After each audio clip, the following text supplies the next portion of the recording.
cause I don't give a fuck what you say. Magandang araw mga kababayan. Welcome sa ating channel. Ngayon, pag-usapan natin ang mga tips kung paano makakaipon kahit maliit ang kita.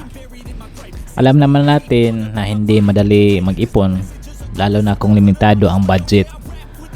So, yun. Pero, posible rin to. Tara, simulan natin. So, tip number 1, magtabi ng kahit maliit na halaga araw-araw. So, yun. Kahit barya lang, kapag araw-araw kang nag-ipon, makakabuo rin ng malaking halaga sa paglipas ng panahon. Pwede kang mag-set ng daily goals, halimbawa ng 5 pesos, 10 piso, 20 pesos, basta araw-araw siya, tapos continuous. So balang araw makakaipon rin. So punta na tayo sa yun, tip number 2, gumawa ng budget plan. Ang pagkaroon ng malinaw na budget plan ay mahalaga para malaman kung saan pumunta ang pera mo. Lista mo ang iyong kita at siguraduhin na may nakalaan para sa ipon. So yun, yan ang tip number 2, gumawa ng budget plan. So pumunta tayo sa tip number 3, bawasan ang mga hindi kailangan. Dito, lahat naman tayo ay mayroong mga gastusin na pwede namang iwasan. So halimbawa, imbis na bumili ng halimbawa na lang ito, imbis bumili ka ng kape sa labas araw-araw, so bakit kaya magtimpla ng sariling mong kape sa bahay? So parang ganyan na pumunta ka sa isang coffee shop na medyo may mataas na presyo, so bakit hindi kinalang magtimpla dito sa loob ng bahay mo para makatipid? So yun, punta tayo sa tip number 4, gamitin ang mga diskwento at promos.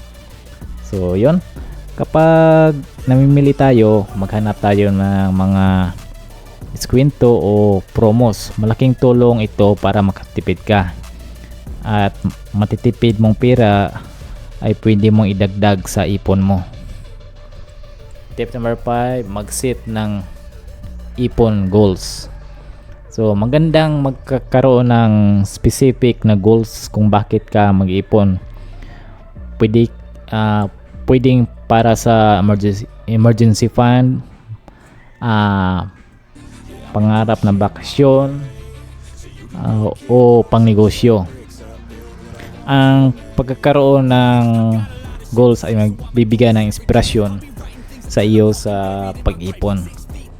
So yun, ang gandang tips na ito, mag-set ng ipon goals, kasi balang araw magamit mo yung mga emergency funds o gamitin mo sa pang negosyo. So yun, malaking tulong. So punta tayo sa tip number 6, maghanap ng karagdagang kita. So yun, kung kaya maghanap pa ng sideline o part-time job para madagdagan ang iyong kita. Kahit maliit lang, malaking tulong ito para sa inyong ipon. So madali lang, marami ng online job ngayon na pwedeng ma-applyan. So para madagdagan yung income nating pumunta, or mag content creator ka, gumawa ka ng mga videos, upload sa YouTube or Facebook, dagdag kita na rin yon kapag ma-monetize na yung mga video mo. So yon. Tip number 7, mag-invest sa maliit na negosyo o online platform. So may mga paraan para palaguin ang iyong pera. Kahit maliit lang ang puhunan, subukan ang mag-invest sa platform na accessible online. Pero siguraduhin mo muna bago pumasok, dapat mag-study ka muna sa papasukan mo para hindi ma-scam, kasi marami ng scam ngayon lalo na sa online. So yun ang dapat natin iwasan. So mag-research muna bago pumasok sa isang investment. So yun, tip number 8, iwasan ang utang kung hindi kailangan.